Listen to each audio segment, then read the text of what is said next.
ಸಂವಿಧಾನಕ್ಕೆ ನೀನೆ ಶಿಲ್ಪಿಯು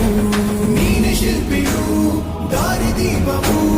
ನೀನೆ ಕಲಿಸಿಕೊಟ್ಟೆ ಸಮಾನತೆಯನು ಏಕತೆಯನು ರಾಷ್ಟ್ರ ಸಂವಿಧಾನಕ್ಕೆ ನೀನೆ ಶಿಲ್ಪಿಯು ನೀನೆ ಕಲಿಸಿಕೊಟ್ಟೆ ಸಮಾನತೆಯನು ನಿನ್ನ ಲೇಖನಿಯ ಬರಹ ದೇಶ ಖರ್ಚನೆ ಒಂದು ಮಾತು ಕೂಡ ಭೀಮ ಗರ್ಜನೆ ನಾಯಕ ನೀನು ಭೀಮರ